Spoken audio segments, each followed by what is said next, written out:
right আমাৰ cycle চলাই অহা সকলো যুৱক যুৱতীয়ে ভাত খাব গতিকে মই তেওঁলোকক আমনি কৰিব খোজা নাই বাকী ৰাইজক মই মোৰ নমস্কাৰ আৰু অভিনন্দন জনাইছো আপোনালোক সকলোৱে জানে যে আমাৰ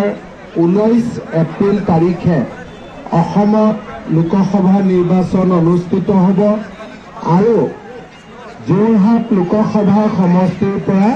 তপন গগৈ ডাঙৰীয়াই প্ৰতিদ্বন্দ্বিতা কৰিছে বিজেপি দলৰ হৈ মই আপোনালোক সকলোকে নৰেন্দ্ৰ মোদীৰ হাত শক্তিশালী কৰিবলৈ তপন গগৈ ডাঙৰীয়াক পদুম ফুলৰ ছবিত ভোট দিবৰ বাবে অনুৰোধ জনাইছো দিবনে নাই ৰাইজ চবে দিবনে নাই আমি এইবাৰ নিৰ্বাচনৰ লগতে কেইবাটাও নতুন কাম আমি আৰম্ভ কৰিব খুজিছো ৰেচন কাৰ্ডত যাৰ যাৰ ঘৰত ৰেচন কাৰ্ড আছে সেই গোটেই পৰিয়ালবিলাকত আমি একোটাকৈ অৰুণোদয় আঁচনি দিবৰ বাবে সিদ্ধান্ত লৈছো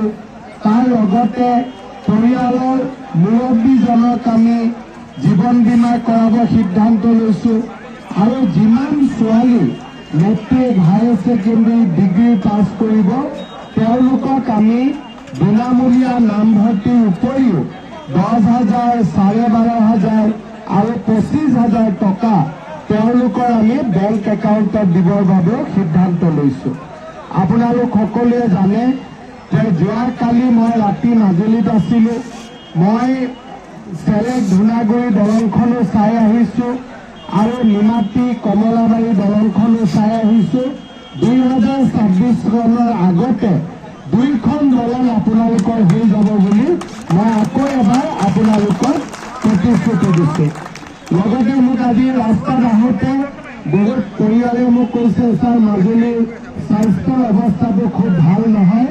মই ৰাইজক এটা কথা কৈছো যে দলং দুখন হৈ গ'লে মাজুলীত মই এখন মেডিকেল কলেজ পতাৰ বাবেও চেষ্টা কৰিম গতিকে আপোনালোকে আমাক মাত্ৰ আশীৰ্বাদ কৰি থাকিব ৰাইজৰ কাম কৰি গৈ থাকিম নৰেন্দ্ৰ মোদী ডাঙৰীয়াক প্ৰধানমন্ত্ৰী পাতিব লাগিব পদুম ফুলৰ ছবিত ভোট দিব লাগিব ৰাইজ আমাৰ চাইকেল চলাই অহা সকলো যুৱক যুৱতীয়ে ভাত খাব গতিকে মই তেওঁলোকক আমনি কৰিব খোজা নাই বাকী ৰাইজক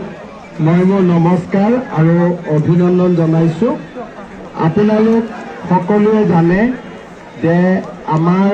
19 এপ্ৰিল তাৰিখে অসমত লোকসভা নিৰ্বাচন অনুষ্ঠিত হ'ব আৰু যোৰহাট লোকসভা ৰাজ্যত নিৰ্বাচনী জ্বৰ পুনৰ শাসনলৈ আহিব নেকি বিজেপি মিত্ৰজোঁট নে দেশত উত্থান ঘটিব বিৰোধী শক্তিৰ অসমৰ 14টা লোকসভা সমষ্টিৰ প্ৰতিটো আপডেট ক্ষিপ্ৰতাৰে 2024 নিৰ্বাচনৰ সৰ্ববৃহৎ কভাৰেজ টাইলাইটৰ প্ৰতিটো ইলেকশ্যন কভাৰেজ আগবঢ়াব ষ্টাৰ চিমেণ্টে